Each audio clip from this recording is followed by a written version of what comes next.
Hello प्यारे बच्चे, नमस्कार। मैं आकाश सर, आपका आकाशदीप कोचिंग सेंटर पर हार्दिक स्वागत करता हूं। जैसे कि आप जानते हो कि हमारा नया नया चैनल है, कृपया चैनल को लाइक शेयर एंड सब्सक्राइब करना है, साथ ही साथ बेल आइकन को प्रेस करना ना भूलें। तो कक्षा 10 का मैथ हमारा चल रहा है, जिसमें हम एक्सरसाइज 1.1 जिसका नाम चैप्टर का वास्तविक संख्या है, उसमें पिछली क्लास में हम 3 क्वेश्चन कर चुके हैं। आज हमारा तीसरा क्वेश्चन है, चौथा क्वेश्चन है आज हमारा। HCF 306 और 657 का नोट दिया हुआ है। LCM 306 और 657 का हमें ज्ञात करना है। तो ये वेरी मोस्ट इंपोर्टेंट क्वेश्चन है। ऑब्जेक्टिव मतलब जो विकल्प में क्वेश्चंस आते हैं हमारे, उसमें एक नंबर में क्वेश्चन 100% हर साल पूछा जाता है प्रीवियस पेपर में। ठीक है, हर देख लेना, हर बार आता है क्वेश्चन। तो उसके लिए एक फॉर्मूला है, दो संख्याओं का गुणनफल बराबर HCF गुणा LCM। तो एक फॉर्मूला होता है, दो संख्याओं का गुणनफल बराबर HCF गुणा LCM। दो संख्याओं की गुणा करनी है। दो संख्या कौन कौन सी है? एक 306 है और एक संख्या क्या है? 657। बराबर HCF कितना है? 9 गुणा LCM कितना है? LCM ज्ञात करना है, तो LCM को LCM भी लिख देंगे। LCM के गुणा में 9 है, बटे में चला जाएगा, तो हो जाएगा LCM बराबर में 306 गुणा 657 और बटे में आ जाएगा हमारा 9। 9 से इन संख्या को कट करेंगे तो LCM हमारा हो जाएगा 9 तिया 27, 3 और 6, 9 चौक 36, तो हो जाएगा 34 गुणा 657। LCM इनकी गुणा करेंगे आपस में, 657 और 34 की गुणा करें तो 4 सत्ते 28, 4 पंजे 20 और 2 22, हासिल लगे 2, 4 छः 24 और 2 26, 3 सत्ते 21, 3 पंजे 15 और 2 17, 3 छः 18 और 1 19, 8 3 7 6 13 और 2 11 12, 1 रहेगा 2। तो LCM हो जाएगा हमारा 22,338। तो ये हमारा बोर्ड एग्जाम के पॉइंट ऑफ व्यू से बहुत वेरी मोस्ट इंपोर्टेंट क्वेश्चन है, जो कि हर साल एक नंबर में पूछा जाता है। अब आते हैं क्वेश्चन नंबर 5 पर। तो हमारा क्वेश्चन नंबर 5 है, जांच कीजिए कि क्या किसी प्राकृत संख्या n के लिए संख्या 6 की पावर n अंक 0 पर समाप्त हो सकती है। तो किसी भी संख्या को हमें 0 पर समाप्त करना है, जैसे कि सपोज दैट 10 है, तो ये 0 पर समाप्त है। तो इसके अगर हम फैक्टर करते हैं 10 के, तो 2 से कट करेंगे 2 पंजे 10, 5 से कट करेंगे 5 एकम 5, तो 10 के अभाज्य गुणनखंड कितने आ रहे हैं? 2 गुणा 5। और किसी भी 0 की संख्या को ले लो, आप 20 को ले लो, हमें 20 के अभाज्य गुणनखंड करने हैं, तो 2 से कट करेंगे तो कितना है? 10, 2 से कट करेंगे तो कितना है? 5, और 5 से कट करेंगे तो कितना है? 1। तो 20 के अभाज्य गुणनखंड आए हमारे 2 की पावर 2 गुणा 5। तो कुल मिला के अगर कोई भी प्राकृत संख्या हमारी 0 पर समाप्त होगी, तो उसके लिए उसके अभाज्य गुणनखंड में 2 और 5 आने चाहिए। अगर 2 और 5 आ रहे हैं तो वह संख्या 0 पर समाप्त होगी, अन्यथा वो 0 पर समाप्त नहीं होगी। किसी भी प्राकृत संख्या को हमें 0 पर समाप्त करना है, ठीक है, तो उसके लिए हमें क्या देखना होगा कि उसके अभाज्य गुणनखंड में 2 और 5 अनिवार्य रूप से उपस्थित होने चाहिए। ठीक है, अगर ऐसा है तो वो संख्या 0 पर समाप्त होती है। अगर उसमें से 1 2 है, 5 नहीं है, तो 0 पर समाप्त नहीं होगी। 5 है, 2 नहीं है, तो 0 पर समाप्त नहीं होगी। दोनों उपस्थित होने चाहिए। तो इसको देखो किस तरीके से हम लिखेंगे। इसको लिखेंगे,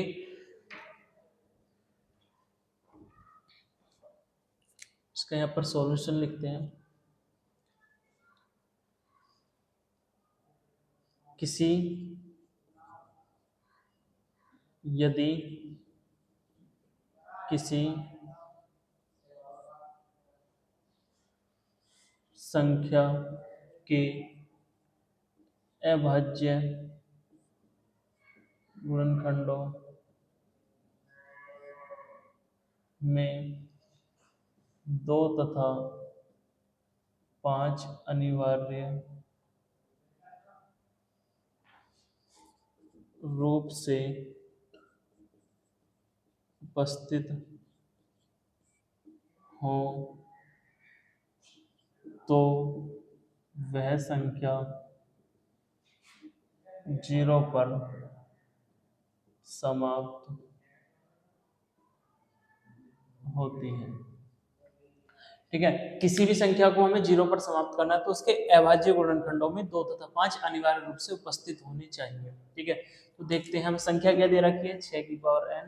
अगर 6 की हम फैक्टर करते हैं तो 6 के फैक्टर करें तो 2 3 6, 3 एकम 3, तो फैक्टर कितने आए, 2 गुणा 3 उसकी पावर n। दोनों को अलग अलग लिखेंगे तो 2 की पावर n गुणा 3 की पावर n।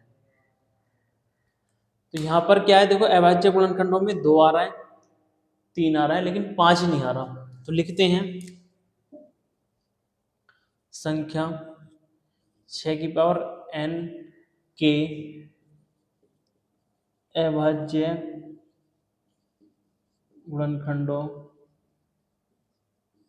में 5 उपस्थित नहीं है,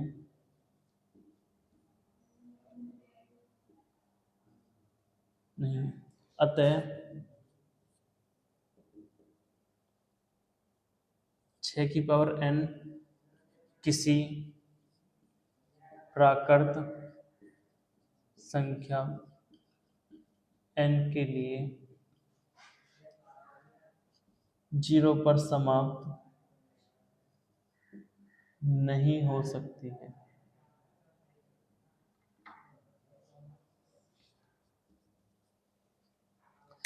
तो ये क्वेश्चन हमारा वेरी मोस्ट इंपोर्टेंट है, जो कि हर साल 2 नंबर में पूछ लिया जाता है। क्वेश्चन क्या है कि जांच हमें करनी है कि क्या किसी प्राकृत संख्या n के लिए संख्या 6 की पावर n अंक 0 पर समाप्त हो सकती है।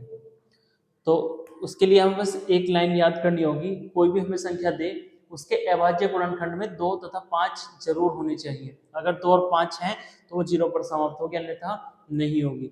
तो यदि किसी संख्या के अभाज्य गुणनखंडों में 2 तथा 5 अनिवार्य रूप से उपस्थित हो तो वह संख्या 0 पर समाप्त होती है। जैसे कि हमें संख्या दी है 6 की पावर n, इसके फैक्टर करें तो है 2 गुणा 3, तो 2 गुणा 3 की होल पावर n, 2 की पावर n गुणा 3 की पावर n।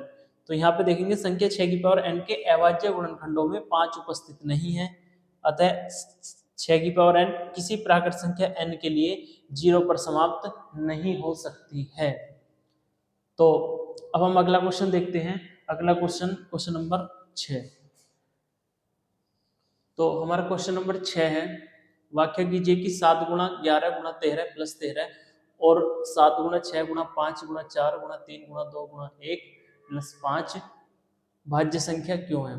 तो भाज्य संख्या कोई भी भाज्य का मतलब होता है किसी भी संख्या में भाग चले जाना, और भाग किसी संख्या में तब जाती है जब उसके हमारे एक से अधिक गुणनखंड होते हैं, दो से अधिक गुणनखंड होते हैं, सॉरी, जिसके दो से अधिक गुणनखंड होते हैं। तो इसको देखते हैं हम किस तरीके से सॉल्व करेंगे। बहुत ही आसान क्वेश्चन है, 2 नंबर में क्वेश्चन पूछा जाता है बोर्ड एग्जाम में। तो पहले ये हमारे एक ही क्वेश्चन में दो दो सवाल दिए हुए हैं, दोनों को अलग अलग हम सॉल्व करने वाले हैं। पहला सवाल दिया है उसको x के बराबर मान लेते हैं, माना ये जो संख्या है वो x के बराबर है, x बराबर 7 गुणा 11 गुणा 13 प्लस 13। दोनों में से कॉमन क्या आ रहा है, 13 आ रहा है, तो लिखेंगे x बराबर में 13 कोष्टक में 7 गुणा 11 प्लस 1, तो ये हो जाएगा 13, 11 सत्ते 77 प्लस 1, तो जाएंगे 13 गुणा 77 और 1 78। तो देखो इस संख्या के दो से अधिक गुणनखंड हैं, तो लिखेंगे यहाँ x के दो या दो से अधिक गुणनखंड हैं, अतः संख्या x एक क्या है, भाज्य संख्या है। ठीक है, किसी संख्या के अगर दो या दो से अधिक अभाज्य गुणनखंड होते हैं तो वो संख्या क्या होती है, हमारी भाज्य संख्या होती है। ठीक है, यहाँ पे एक चीज और लिख लेंगे, दो या दो से अधिक अभाज्य गुणनखंड।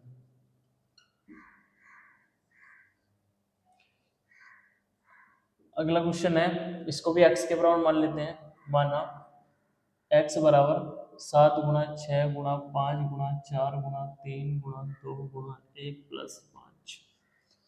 इसमें से भी देखो 5 कॉमन आ रहा है, तो 5 कॉमन लेंगे तो हो जाएगा x बराबर 5 कॉमन कोष्टक में 7 गुणा 6 गुणा 4 गुणा 3 गुणा 2 गुणा 1 प्लस 1, तो हो जाएगा x बराबर 5 कोष्टक में 1 दूनी 2, 2 तिया 6, 6 चौक 24, 24 छिक्का 144, 144 सत्ते, तो 144 सत्ते हो जाएंगे हमारे 7 चौक 28, हासिल लगे 2, 7 चौक 28 अब तो 30, हासिल लगे 3, 7 1 7 1008 प्लस 1। तो जोड़ते हैं, x बराबर 5 गुणा 1008 में जोड़ेंगे तो 1009। यहाँ भी देखो इस संख्या के क्या हो रहे हैं, दो से अधिक अभाज्य गुणनखंड है, लिखेंगे यहाँ